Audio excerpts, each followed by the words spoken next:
Hello guys, welcome back to another video from Matt Adventure. Today what I'm going to be doing is practically just Android 17 saga. I forgot it, I was about to say Android 13. Anyways, yeah, that's what I'm going to be doing today. I hope you enjoyed this review. And of course, next week will be the last time I'm going to be doing Dragon Ball GT. Hope you enjoyed this run.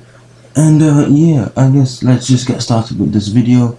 And since this saga is like 7 episodes, it might actually be longer than the other ones. This thing ends up being 17 minutes. You can click this like button, and if you like my content in general, the subscribe button is also there if you like my content in general, as I'm trying to say. And if you want to get notified every time I post a video, the notification bell is right there too. Since this is Matt Adventure, this is what I'm going to be posting, like my movie reviews and stuff like that. It won't just be anime if you don't like it personally, which I obviously yes, I understand. Yeah. So if you like me posting movies, that will be here. But if you want something more general, like a general topic, then Matty DTube is the place to go. But if you please stick around in the channel too, please. Anyway, let's get starting into the video. Alright, so the third saga for Dragon Ball GT, which is the Super Android 17 saga, is not that bad, but at the same time, it's not the best. Now, if I were to level out which one's the best, I would personally say the Baby Saga, because the Black Star Dragon Ball saga is it's not that good at all. The Baby Saga is actually one of the best. And this Android 17 saga only lasts like 7 episodes, and they could have done a lot with it. It would have lasted a little bit more than 64 episodes. And they genuinely could have done a lot with it, and I'll be discussing that sort of what could have happened, kind of in a way, in this video. But personally, I feel like it kind of let down of this series. And things that don't necessarily make sense. Yeah. So anyway, this 17 saga has a decently fun concept, and it brings back a bunch of iconic villains. I also like the brotherly sisterly relationship between Android 17 and 18. Kind of. At least they know where they are, where each other is, anyways. And in Super, it's like they barely even talked until the tournament's about. And they really didn't say that much to each other. And since this saga is exceedingly short, sadly, this means that this video will be quite short in itself. But of course, I'll find a way to slap some random things on and make it a little bit longer. Anyway, let's get into the first episode. So the first episode is like 1 year after Baby's defeat. Goku is competing in the World Martial Arts Tournament and is in the junior division, 1 because of his height, and 2 due to Hercule being scared to fight Kid Goku. The reason why that height was placed, that height rule was placed, was because Hercule was kind of afraid of fighting Goku. So yeah, it goes decent, I guess, until Vegeta kind of distracts Goku and he's knocked out by this kid, like right here. And yeah, he really is. GT, what have you done to this guy? What have you done to Goku? This guy who was able to knock out this purple thing right here, but now can't even knock out a kid. I know he was distracted just like he was in Dragon Ball Super, but it's a little bit of a lame excuse, for him not to win. Anyway, Pan quits because she doesn't want this life, which I guess is kinda understandable.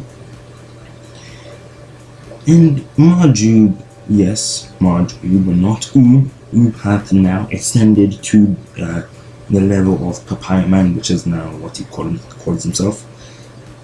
This Margie was stopped by Majin Buu from the inside since they practically merged or fused in dropping Hercule so that he can still have that title of strongest man or human being on planet Earth. It's just so that there's at least a sense of hope for the human beings in that. And yeah, I guess that's quite nice. I guess it wasn't really that emotional or anything like that. Nothing like, oh, I'm crying and my boots are sweating and everything. No. It's just like, oh, that's quite nice. Majin Oob and Mr. Satan are pretty good friends, and I acknowledge that, which is pretty nice and not right. Anyway, yeah, but the fact that Hercule was actually not the strongest, at least human being is, it still makes it kind of weird that he's even in the series, but we just genuinely don't talk about that. Anyway, at the end of the tournament, Vegeta just wants to, go out for a little brawl with Goku because, for all time's sake and that. He just wants to, but Goku's stomach is hungry, and when it's hungry, you can't touch him. This kid needs to eat. Give the little boy some food. So in the end, they don't fight at all, which I guess it would have actually been kind of nice instead of that lame excuse of, oh yes, let me get some KFC please, I won't be back anytime soon to drop you. No, nothing like that happened. They kind of just said, yes, they will fight. Minutes later, you kind of waste your time, and they really don't. So, yes, down in hell, Dr. Gero and BTech Dr. Gero, aka Dr. Mew, they met up, they saw each other's face, and then they like each other's facial features and hair. They have something in common. So, oh yeah, we both have great hair, we both have an equal Goku. Same Goku, right? He's not like a BTech version of my Goku. No? Okay, cool. So if that's the case, why don't we both create something that we created before, even though it technically kind of failed before, but we still want to try it again because we prevail and that. And yeah, let's just do that. If that was genuinely how that chat went down, I kind of maybe would have laughed, but no, it was kind of just, yes, my enemy is Goku. Yes, my enemy is Goku. True, let's both kill him. And that's how it was. Yeah. But again, they also liked each other's hairstyles, so that's another thing. Okay, so Dr. Gero and Dr. Mew in Hell, they plan to defeat Goku with Android 17 again, but okay, whatever. They make a portal from Hell to Earth, releasing all the old villains Goku has ever faced, and Vegeta kills Nappa. Again, poor guy, man. Man just wants to get a wig. Man just wants to get a wig still. That's what he wants to do. He just wants to go to the barbershop and get a wig from there. You don't necessarily have to kill him. It's kind of sad. I'm really not gonna lie. Alright.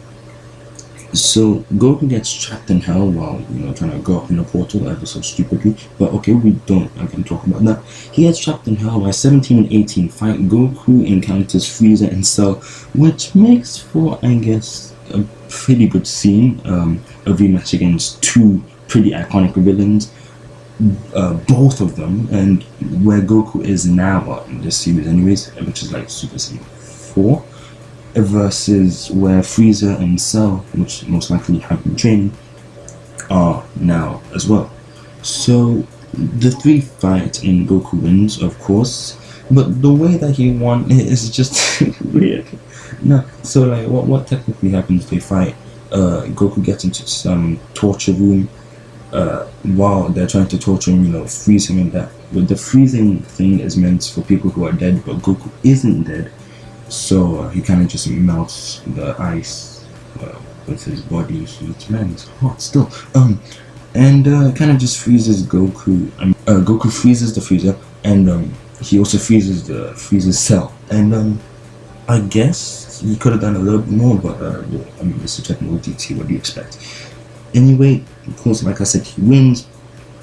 Vegeta fights 17, but is quite unimpressed until it is told he's only using 50% of his power. And then Goku kind of fights 17 as well. But if we take a little step back, yeah, just a little step back, yeah. The fact that I said that all the villains, or the ones that he faced, are back down on Earth, that'll include Raditz. And Raditz is Goku's brother, which I'm not gonna lie, this would have made for a pretty emotional scene where you could have, finessed Raditz and some, just brothers reconciling with each other and stuff like that. It would be quite a nice scene, at least, to have maybe a rematch between Goku and Raditz, or a reconciliation. Don't ask how to that's just how I pronounced it, leave me alone. And or reconciliation between Goku and Raditz, which I'm really not gonna lie, that would have been really nice to watch and witness. It would have made the series tenfold times better. I should have just said like 100 times better. Anyway, another thing that kind of bugs me is that they slapped on a little bit of Cooler. The one that is non-canon, which actually since Broly is now canon, it would have been nice to make Cooler canon in the next Dragon Ball Super movie, but I don't really think that's ever gonna happen. Anyways, because each transformation of Frieza's face kind of degrades their power. So how this quote-unquote fifth form makes him stronger is kind of weird to me. But let's just leave that for another, I guess, episode of talking about Dragon Ball. And if they added Cooler, shouldn't they have added like OG Broly? I know he's weak and all, like compared to the Broly we see in Dragon Ball Super, but at least he should have been shown or added. And this guy would have been taken to the streets. I'm sure maybe he must have gotten at least a little bit stronger and added a little bit more green to his hair, because it's still looking like a regular old Super Saiyan and nothing else. It would have kind of just been kind of nice, to see Broly maybe power up a little bit more, instead of being beaten because he was blasted through where he was absolutely abused from when he was a child. It's kind of a cheap shot, And anyways, back to where I was before. I just wanted to kind of discuss that how Raditz and Goku reconciliation would be quite nice to watch in Dragon Ball GT if they added it, but it's a shame they didn't. And it would have been kind of nice to see Broly versus Goku or Vegeta again. It would have been kind of nice. Anyway, doesn't that also mean that what's his name? Asparagus is there as well? That would also be kind of nice to see. Anyways, as I was saying before, 17 was only using 50% of his power. Then Goku fights 17. Well, how he's able to get back to Earth, I will now explain. So, Goku is stuck in hell because the portal did close when he got there. And technically, let me just sum it up. Piccolo told Heaven that he was Demon King Piccolo, and he was able to get to hell and I guess just rescue Goku via the fact that he joined beams with Dende and himself, just kind of just collided, and it broke through hell and made that portal again, which is kind of, I guess, a reference in a way to how Goku and Pan both did a Kamehameha on Lude's chest, and he kind of just broke because of plot. Anyway, so that's how he was able to escape. And as I was saying before, I'm going straight back to where I was before. Yes, Goku fights 17, and quite stupidly attacks 17, but then it is told that every attack makes 17 just that little bit stronger. So Goku, with his smart brain, just blasts a Kamehameha, and that makes 17 look like this. I don't know what he's doing or why he's drooling, but I guess the animation in I think 1997 was like this. So I guess just accept it. It was how it was. It is what it is. Anyways, 17 gets buff and everything. He just gets buff in power after a Kamehameha wave, like I just said. And then Goku is ever so badly beaten by this guy still. And Dr. Mu's kind of glad that Goku has now been beaten. because Baby kind of failed him, and somehow Baby created him. But we just that plot was smacked in my face, and I really didn't know what to make of it. Anyways, so like I just said, Doctor Music the lad, and Goku wants to now sacrifice himself because he knows he's in Dragon Ball GT, and he finds out how bad the show is. Okay, that was just a joke. He wants to sacrifice himself, but 18 says no. So Goku kind of just penetrates through 17 and then blasts a Kamehameha. I mean, my question is, how did this happen? Even in GT, Goku is kind of OG, so how did this happen? I'm kind of just confused now. Super, don't get disappointed, please. Anyways, yeah. So, yeah, this was Android 17, and up until his death, RIP.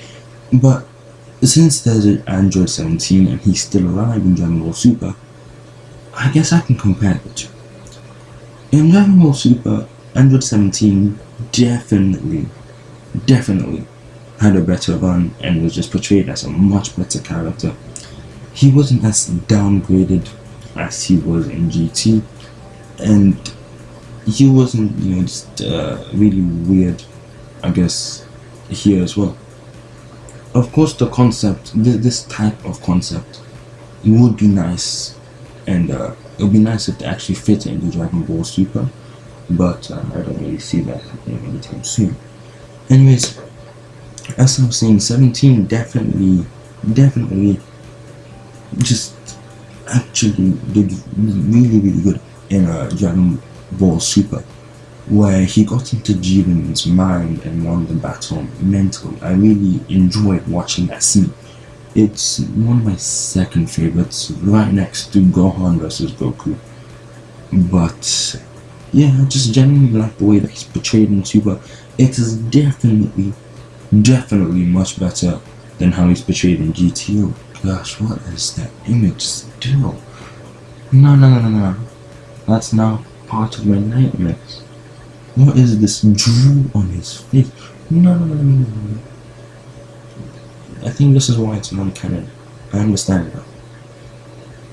You have shown me your ways. Anyways, I guess that was my review for Android 17 Saga. And the next one I will be covering is the also heavily disappointing, okay, only half of it is disappointing, the Omega Shenron Saga. I really enjoy this saga, the Android 17, and I did also enjoy the Omega Shenron Saga. So with that all said, I would like to, of course, I'm going to do the next saga review, of course, next week, and I hope to see you there. Again, if you like my video and you like my content, be sure to like, subscribe, share if you want other people to, enjoy my videos. And yes, see you next week. And also, if you're subscribed to this channel and not subscribed to Matty D2, I really appreciate that. Thank you. Anyways, bye. Actually, just a little bit of a spoiler. Since next week's video is going to be the last for Dragon Ball DT, I'm thinking I'd either do Dragon Ball Super or Assassination Classroom. So tell me in the comments which one you want. Alright, see you next week. Peace.